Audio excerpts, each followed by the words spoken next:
دیکھو مہمان کی 3 قسمیں ہوتی ہیں. کتنی قسمیں ہیں جی؟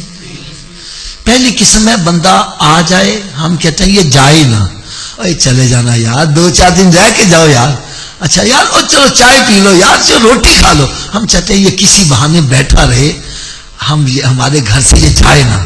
یہ مہمان کی پہلی قسم ہے. کون سی ہے؟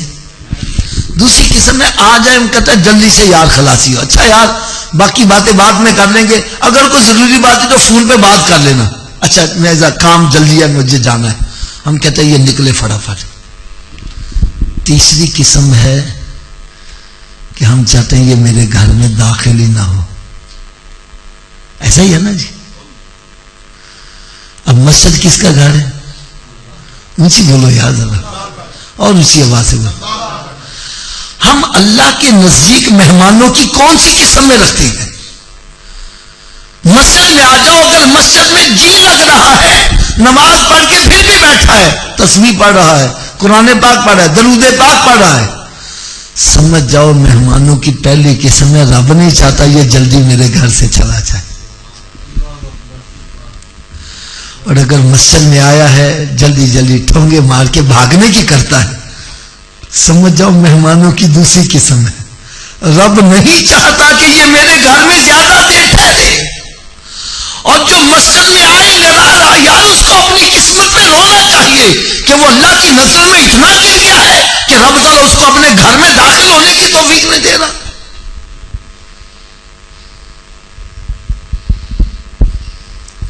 یہ بات اچھی طرح ذہن نشین کر لو، بندہ اپنی ہمت سے مسجد میں نہیں جا سکتا، جاتا ہے تو رب کی توفیق سے ہی جاتا ہے.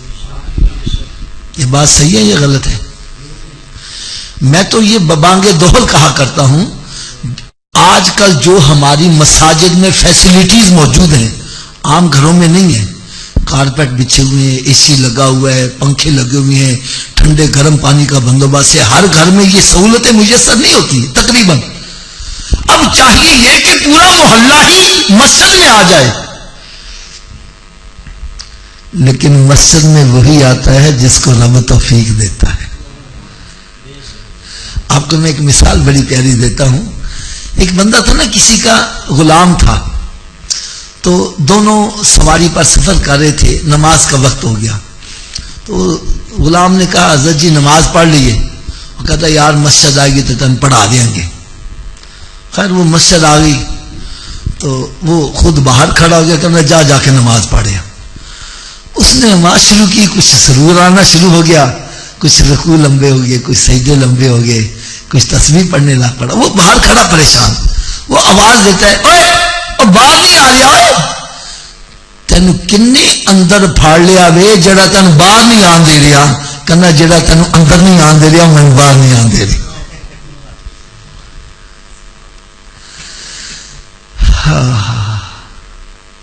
تو جو مسجد میں نہیں جاتا وہ اپنا کمال نہ سمجھے، بلکہ اپنے اوپر روئے کہ وہ اللہ کی نظروں میں اتنا گر گیا ہے کہ رب تعالیٰ اس کو اپنے گھر میں داخل ہونے پسند نہیں فرما رہا.